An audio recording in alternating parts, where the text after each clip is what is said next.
Assalamualaikum warahmatullahi wabarakatuh. Tabi Punya Limporo. Halo pemirsa Nemu Nyimah, berjumpa kembali bersama Ayu Puspita.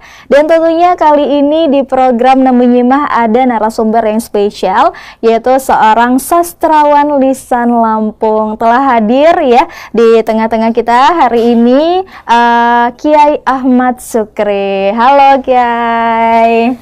Halo, gimana kabarnya? Alhamdulillah, sehat-sehat saja. Alhamdulillah, sehat. Sebagai seorang sastrawan lisan Lampung nih ya, bisa diceritakan sedikit nggak nih Kiai?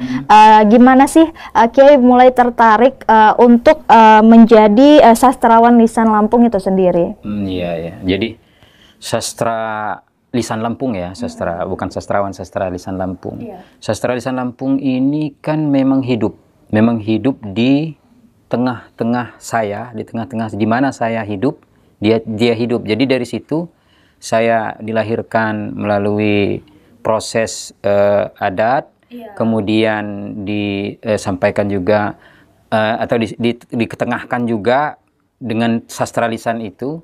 Nah dari situ saya mulai agak dewasa, saya memahami, dan dari situlah saya mulai tertarik. Oh ini perlu kita lestarikan dan perlu kita kembangkan, karena sastra lisan kita ini kan sama lah dengan sastra-sastra yang lain.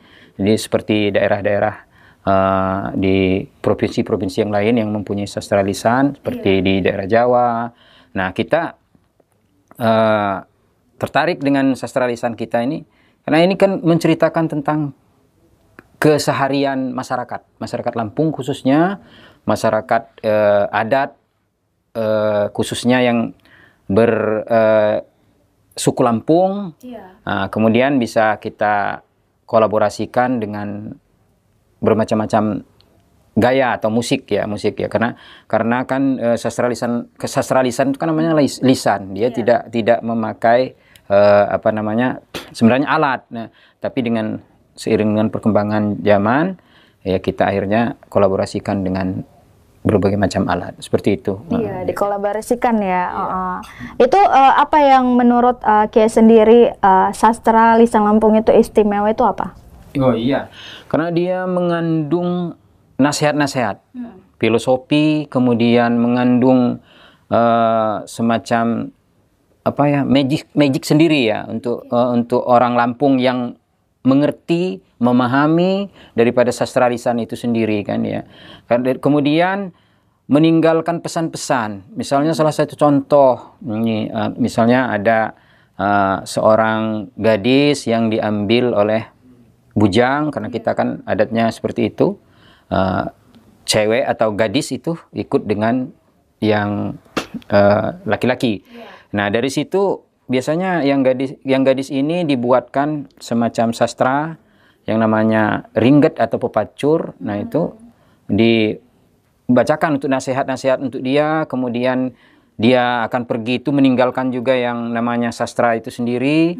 Ya, jadi membuat kita ada semacam kesan atau yang kita ingat di masa-masa yang akan datang, dan sebelumnya kita ingat, oh ini dia waktu zaman itu kan, seperti itu. Jadi sastra lisan itu mengandung sangat banyak sekali ya nasihat, keagamaan, kemudian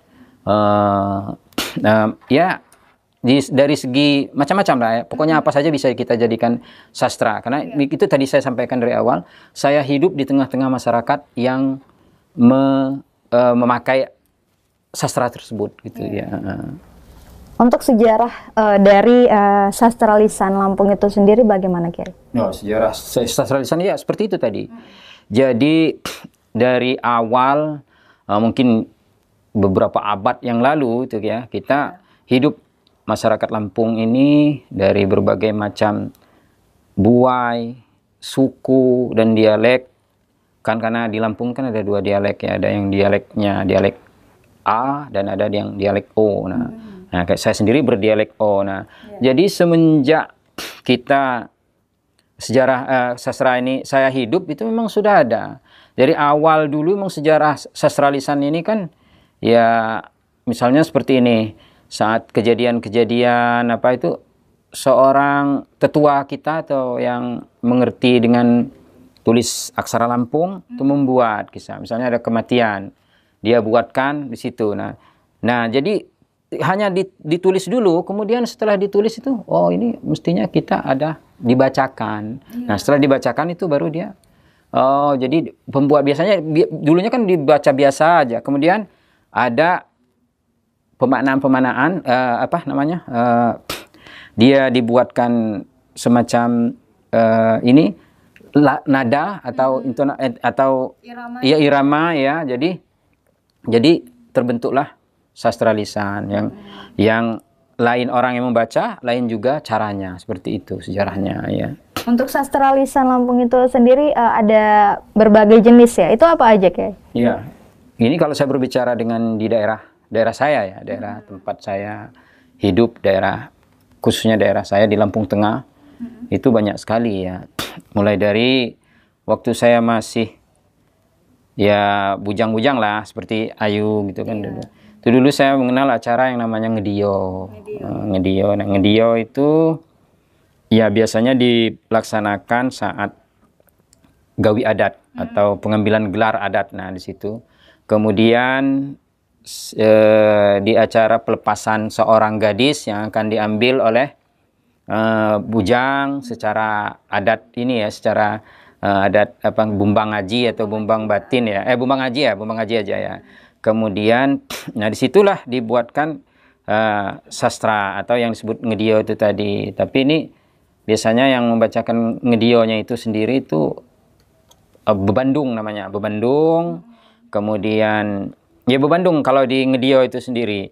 Nah kemudian kalau yang di tengah-tengah misalnya ada acara seperti gawi itu kan, gawi itu sendiri untuk penyematan gelar itu ada namanya ringget ya. Kemudian kalau misalnya ada kisah-kisah yang menyayat hati atau pilu itu namanya pepacur. Nah untuk daerah-daerah yang lain seperti di kabupaten-kabupaten yang lain misalnya Lampung Selatan, kemudian Lampung Barat, kemudian Tanggamus dan segala macam itu ada banyak sekali ya, macam-macam ya. Ada ceritanya tentang wawancan, hahiwang, ngehidu, kemudian ya termasuk salah satu ini mungkin ya itu modifikasi yang terbaru berbalas pantun. Nah, itu ya. Kemudian di daerah kita juga termasuk misalnya orang yang begawi itu atau ada acara dibacakan yang namanya panggeh. Itu termasuk iya, termasuk juga salah satunya sastra lisan. Nah itu. Nah, ya, jadi mungkin itu. Oke, nanti kita bakal ngedengerin Kiai membawakan beberapa sastra lisan Lampung ya. Iya. Oke, tentunya pemirsa menyimak setelah jeda berikut ini. Jangan kemana-mana, tetap di Davika TV.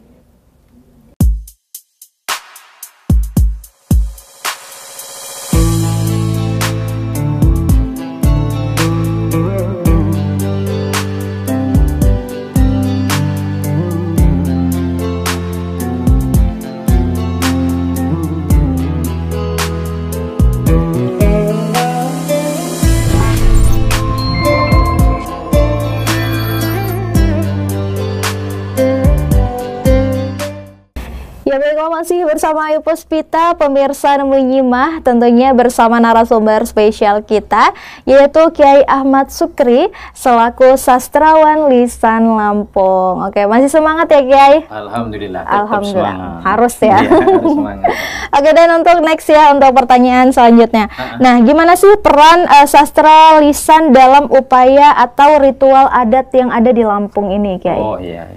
Jadi ya itu seperti dari awal saya sampaikan, sastra lisan Lampung itu digunakan saat ya prosesi adat. Ya, pasti ada. Kalau di dalam adat Lampung ya, tapi kalau dalam adat ya masyarakat pendatang ya tahu juga. Maksud saya itu begini, misalnya di rumah itu akan diadakan acara pernikahan.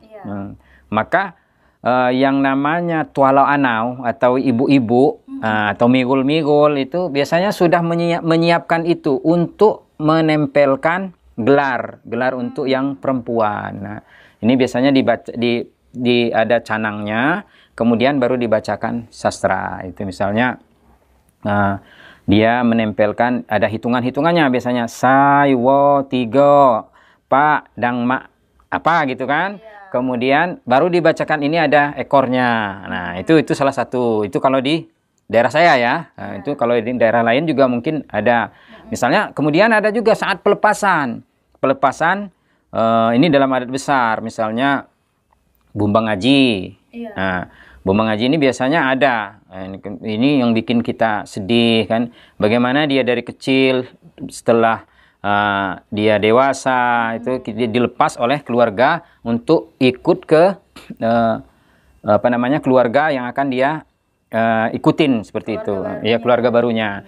Kemudian dalam acara gawi itu untuk penyematan gelar juga biasanya, misalnya siapa gitu. Kemudian dalam acara pastarian tari cangget, nah itu ada juga, misalnya ada salah satu misal seperti ini, adek mulai ngukup sutan, penyimbang suku bumi, cukup dandan pakaian, dilem adat buai ajai. Nah itu juga salah satu sastranya yang itu kan harus dibuat. Kalau nggak dibuat bagaimana kan? Dan kita harus ini apa namanya merangkainya itu tentu orang-orang yang memang ada apa namanya ilmunya tersendiri gitu kan. Nah, kemudian banyak lagi ya dalam misalnya pengangkatan saudara. Nah, ini kalau mungkin daerah-daerah pesisir atau itu mungkin mereka menggunakan sastra lisan. Ya. Biasanya mereka ini namanya pepancor ya, pepancor ya. Nah, kalau di tempat kita ini pepacur itu ya hampir sama dengan ringget jadi ya. Kemudian di dalam misalnya seorang pejabat, ini akan masuk, misalnya pejabat ini bukan dari suku asli kita, misalnya dia akan dimasukkan ke dalam suatu kebuayan atau terah yang ini dia harus diangkat menjadi saudara, itu biasanya ada dibacakan sastranya atau ringgetnya bahwa menyatakan ini sudah menjadi keluarga besar kita dan ini gelarnya. Di dalam itu dirangkai menjadi sebuah sastra seperti itu. Dan ya yang lain-lain juga dia dalam kehidupan sehari-hari itu semisal kejadian seperti kejadian-kejadian meninggal dunia, kemudian kejadian macam-macam lah ya, misalnya yang tidak baik itu bisa dituangkan dalam ringget atau sastra itu kan ya. Itu mungkin yang dapat saya sampaikan untuk fungsi dan kegunaan sastra itu sendiri. Oke. Nah, mungkin pemirsa menyimak kali ini mau dengerin nih Kiai untuk membawakan salah satu ringget nih ya, yang berjudul Ngebiti Nasib. Baiklah, ini dia pemirsa menyimak dari Kiai Ahmad Sukri, Ngebiti Nasib.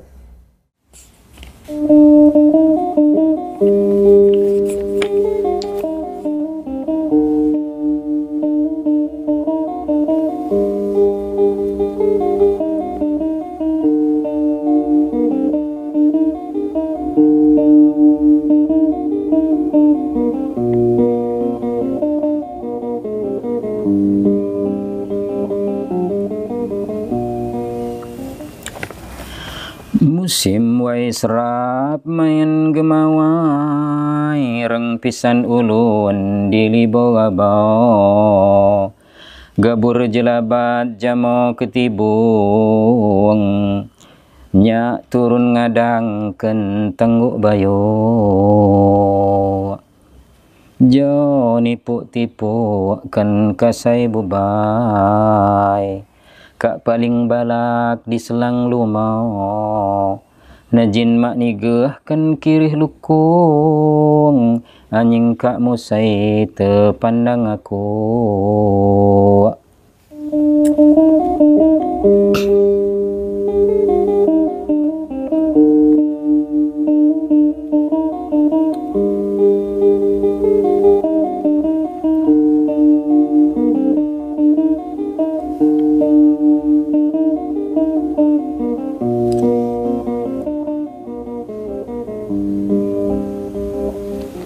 Syukur tenesan gilo pesinai, ngijab saya rami ngibar kenjalo, kak tangih mayo ninyuk perasung, lamun sairawan yo ngawil subuh. Bagi saya nalem bekarang diwai sangun ngejanah maso belidao. Tekacah tibas masang ketubung bidang langai ngeno kepilu.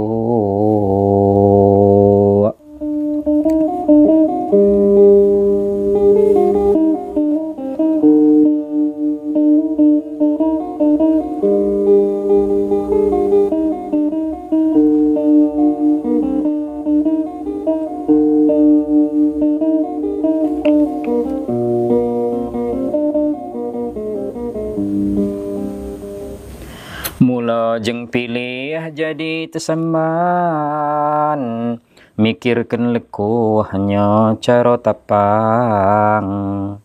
Menginyak munih dapat wat lagau, tusi tepandang dulun saya ngaku. Lamun kak naya najin lelayan, nyo guno dulun mulai kenandang. Acak watabah negam rariau, saya ridu gaya najin kepiting.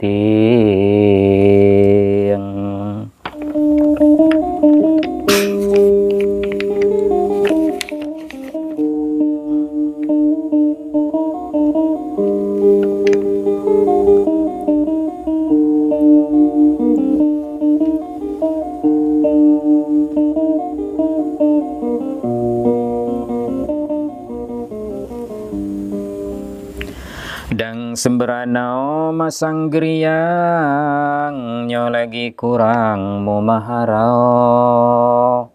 Ninyo pai munih keliling bujung, mak piro pilu napuh teriku.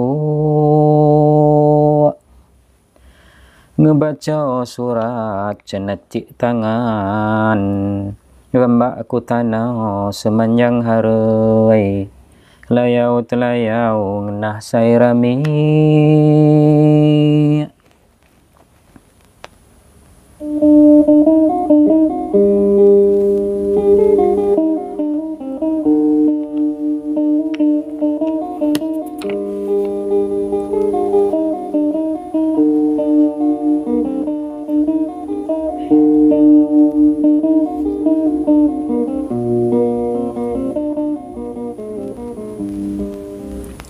Tekacah ngijab malang bagian, senajin tiga legah selahai. Kidang mak urung keduluh geli, jo tiga panas kebian sinau. Nutuk saya rami di kanan kiri, malang turun kau nyepiang sayan.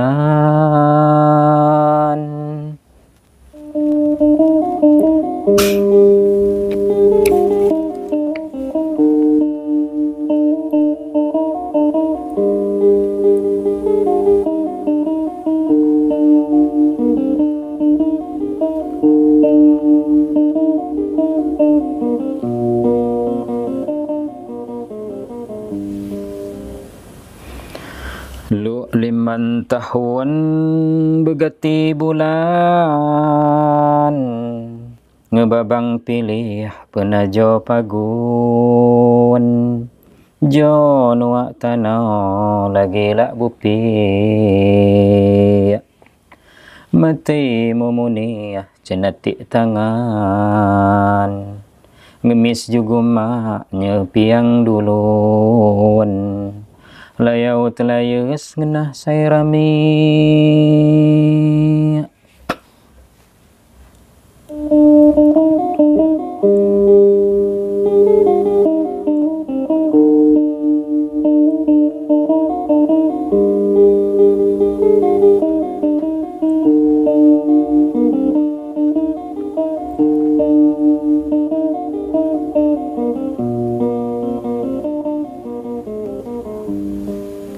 Mula terbimbing jadi randaman, ketumak nyaman mako pelihun.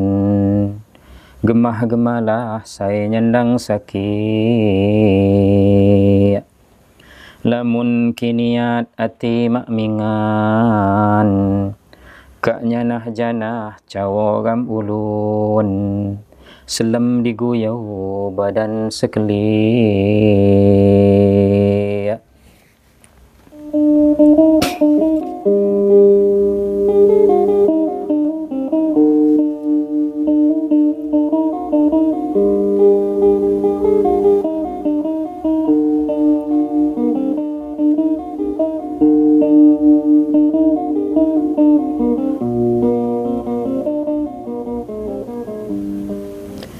Layan kak ngengak niku bagian, yo kudia sangun gadu sangun, tenedas juga sakit mak bangi, ati kumira ngenah randaman, jeng mulo pagun ngijah bebangun, saya najin jauh tawit kemiri.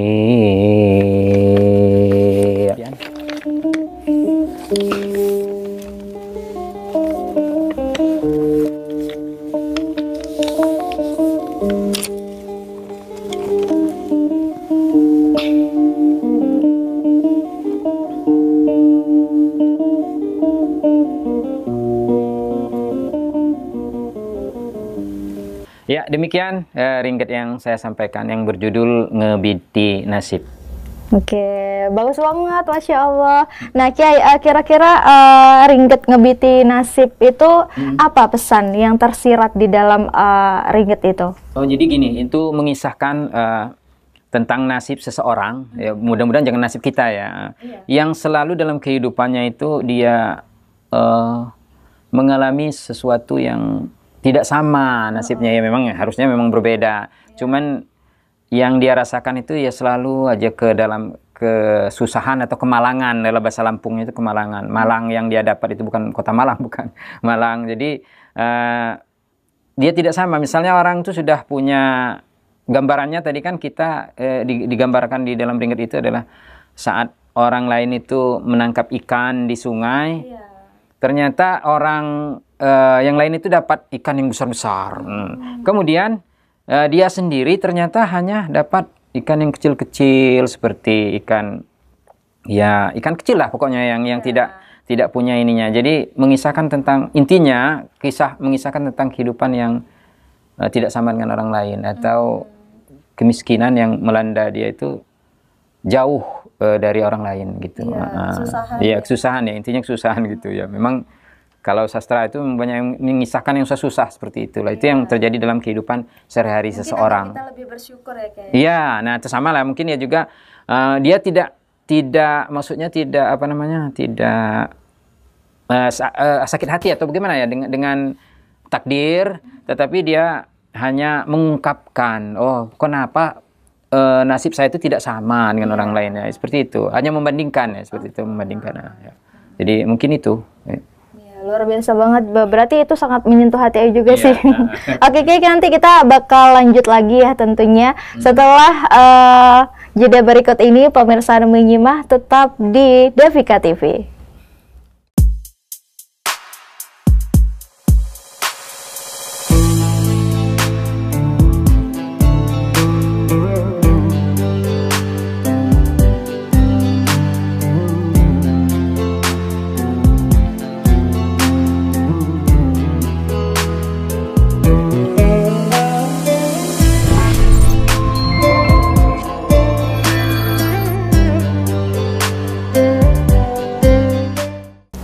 Masih bersama Ibu Puspita, pemirsa menyimak bersama narasumber spesial kita ya, Kiai Ahmad Syukri selaku sastrawan lisan Lampung. Oke, Kiai, sebenarnya untuk sastra lisan Lampung ini sendiri ada komunitasnya nggak sih? Ada.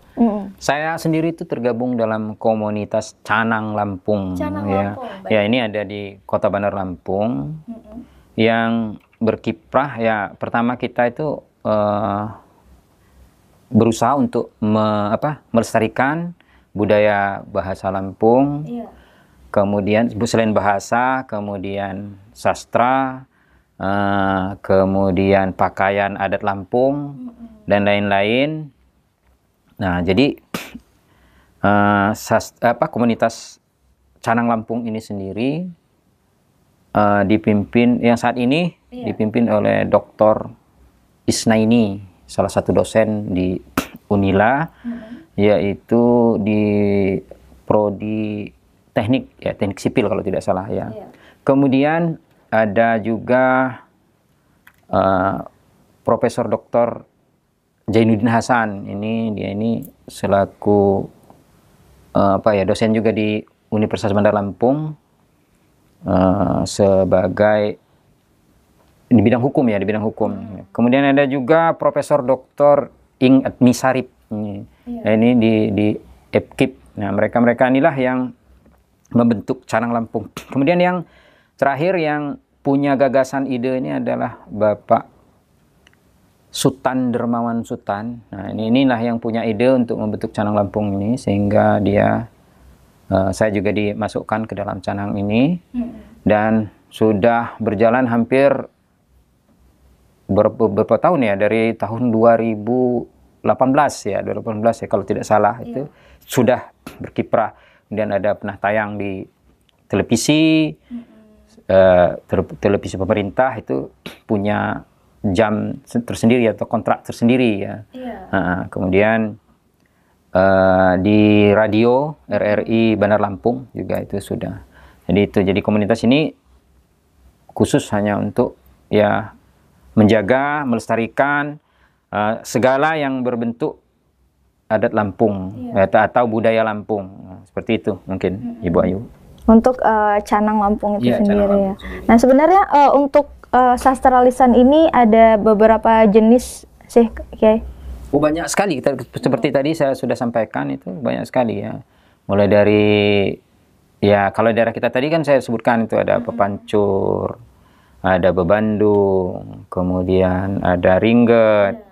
Kemudian kalau di daerah lain itu ada hahiwang, wawancan, wawaya, kemudian ngehidu, ya, dan yang lain-lain. Tapi salah satu juga ada di tempat kita ini yang sering dibacakan di saat gawi adat, atau di saat ada kunjungan-kunjungan besar, itu namanya panggah. Nah, kalau di daerah pesisir namanya ceco ya. Ceco ya. Ya, itu ada banyak. Kita kalau Lampung Tengah ini kan ada 9 marga ya. 8 kebuayan, 1 marga kalau tidak salah itu ya. Jadi itu ada dia. Kalau mau dibacakan juga bisa. Ya. Boleh dibacakan. Sebentar. Panggah ya? Iya. Namanya panggah. Ini salah satunya. Ada semua ini. Bukan hanya dari tempat kita saja. Tapi ada dari Waikanan. Bisa dari mungkin tempat Kiai. Tempat kita dulu ya. Ya. Nah, kalau tempat kita ini, saya kan berasal dari marga Anak Tuha. Jadi pangkahnya bunyi ini. Anak aji semeno turun jak tali kiang si jos temenio ngadikkan si uruang turun negak sesubo mitar ja awang-awang serayo anak tuho sino say megung tiang. Kemudian mungkin di tempat Ayu juga ada ini ya, nyerupa ini ya. Gajah irai sekapung nyepurung sapu jagat nyebrang sambil nginum mak netang kiri kanan. Nah, kemudian yang dari daerah pesisir, dari daerah berdialek dulu ini, tapi pepadun dia. Dari Pubian. Minak petakau lamau, hiji yakin Pubian, mulai yang aku tuha, ia turun mena pesayan. Nah, itu. Kemudian ada dari Sungkai. Kiwat sihaga nyuba, selunjur batang hari, kibuhung dapok tanya, depati mak pak muari. Nah, kemudian ada juga yang hampir sama dengan kita, daerah Menggala. Mas manik gedung Cino, rayo mejeng dicapit. Iyo ngebak, iyo ngebuka, iyo ngecai batang arai. Nah, jadi ada juga dari Waikanan. Semenguk bagadatu, bara sakti wat disan, bahuga cawaradu, pemuka ramik sayan. Nah, ini termasuk apa namanya sastra lisan. Kemudian Ada Beliuk nih. Ini yang marga yang ada di Lampung Tengah nih, Beliuk ya. Anak kudo kecacah awas, bidang ruang semapu tunggau. Akun bagawi lagi digilas, pak likur dau tandono liau. Kemudian Selagai, ini marga buai Selagai ini. Kimas sako ngebran lem abung si womigo, batan lagi rasuan, mulo yo menosibau. Kemudian ada Unyi. Unyi ini mungkin daerah Gunung Sugi ya, Unyi. Teladan buai Unyi, gayo ngemulan sako, mak ngemik anjing ngenai mulo jajamo maka. Ada juga Nuban. Nuban sejaro timbai, jak zaman sang bimorato, akun begawi pak mubai, nuak tano semapu tunggau. Unyai, ngemulan batin sebuai nunyai, mergo siwo tanyar semapu, akun begawi ngupulkan sumbai, serbo cukup tano nulio. Kemudian ada Terbanggi. Subing, ngemulan batin lain wat apai, liwak noho sangun kak mapu, akun begawi ngupulkan sumai, selak tigo tanono liau. Yang terakhir Wai Kunang. Bumi kunang nyahajau, jak haji pemanggilan, dilem pengawo siwo, bumi menop sayang. Nah jadi itu. Jadi dalam komunitas Canang Lampung itu juga ada ya tokoh-tokoh yang sangat terkenal juga dalam adat, yaitu ada Sultan Sang Bimo Jagat Rasobayo. Ini adalah tokoh dari Lampung Timur yang tinggalnya sekarang dia ada di Bandar Lampung. Kemudian ada juga tokoh dari Terbanggi yang punya kedatun keagungan. Namanya Sultan Serayo di Puncak Nur. Ya, mudah-mudahan nanti kalau beliau nonton, salam buat beliau gitu kan. Iya, semoga beliau sehat selalu. Iya, sehat selalu. Nah itu. Dan ada juga ayahanda saya itu, tapi saya lupa gelarnya siapa itu. Sahmin Ahyar. Nah itu tokoh dari Bandar Lampung. Ya, tapi salah satu tokoh. Kemudian ada dari daerah pesisir, Raja Batin Maulana. Nah, itu dari daerah pesisir. Kemudian ada Raswan Tapis gabung juga di situ, ya di Canang Lampung. Ya mudah-mudahan beliau-beliau ini nanti yang bisa nanti menjaga, melestarikan dan memberikan semacam ilmu kepada kita-kita yang masih muda-muda ini supaya ya kita terus mau untuk menjaga dan melestarikan budaya dan adat Lampung seperti itu ya. Salah satunya sastra lisan ini. Karena saat ini sastra lisan ini kan sudah banyak yang tidak mau ya. Benar. Ya mau, apalagi kalau mungkin usia Ayu itu sudah tidak mungkin mau lagi mendengarkan, mungkin lebih banyak mendengarkan musik-musik yang lain gitu kan, karena susah dicerna kan, apalagi zaman sekarang ini kan banyak budaya-budaya di luar masuk ke Lampung, kemudian menyingkirkan budaya-budaya kita sendiri. Jadi tugas kita ini harus benar-benar mengkokohkan pilar kebudayaan yang ada di Lampung, betul, ya Kiai ya. Oke, untuk yang terakhir nih Kiai, mungkin pesan nih untuk generasi yang ada di Lampung sendiri untuk melestarikan sastra lisan Lampung. Ya, saya berpesan kepada seluruh masyarakat Lampung, bukan hanya kepada yang bersuku Lampung, berdialek Lampung, tetapi kepada seluruh masyarakat yang merasa hidup di bumi Lampung. Lestarikan budaya Lampung, terutama sastra lisan yang saat ini mungkin saya katakan terancam, tapi tidak punah ya, karena di daerah-daerah itu masih tetap ya. Tapi terancam akan hilang kalau kita tidak menjaganya. Karena kalau bukan kita, siapa lagi? Kalau tidak sekarang, kapan lagi kita akan berbuat untuk bumi? Karena saya juga nggak pernah minta saya dilahirkan jadi orang Lampung kan gitu ya. Jadi saya bangga dengan suku saya, dengan kelampungan saya. Jadi saya tidak pernah minta saya dijadikan orang Lampung. Jadi saya harus berterima kasih kepada Tuhan Yang Maha Kuasa, karena Allah Subhanahu Wa Taala. Karena kenapa saya jadi orang Lampung gitu kan? Dan saya harus menjaganya, karena orang Lampung itu kan punya 5 falsafah ya. Walaupun sebenarnya 7, tapi ada 5. Pil pesengiri, nengah nyepur, nemu nyimah, bejuluk baadak, sakai sambayan itu kan ya. Nah, jadi itu harus tertanam, terpatri bagi orang-orang yang berada di bumi Lampung ini. Jaga bumi Lampung ini, kemudian hindari perpecahan, karena kita yang ada di bumi Lampung ini semuanya adalah orang Lampung. Ya. Kalau memang tidak merasa menjadi orang Lampung, kembali ke daerah asalnya kan gitu ya. Apa yang lahir di Lampung itu adalah orang Lampung. Ya, jadi mungkin itu. Baik, terima kasih Ayu ucapkan untuk Sama-sama. Kiai Ahmad Sukri udah menjadi narasumber dan juga menginspirasi, mengedukasi masyarakat ya, dan juga penonton yang ada di rumah. Terima kasih banyak ya Kiai. Oke, baiklah pemirsa menyimak total sudah kebersamaan kita tentunya dengan berbagai edukasi yang telah diberikan oleh narasumber spesial kita hari ini. Dan Ayu pamit undur diri, terima kasih atas kebersamaannya. Salam kebudayaan.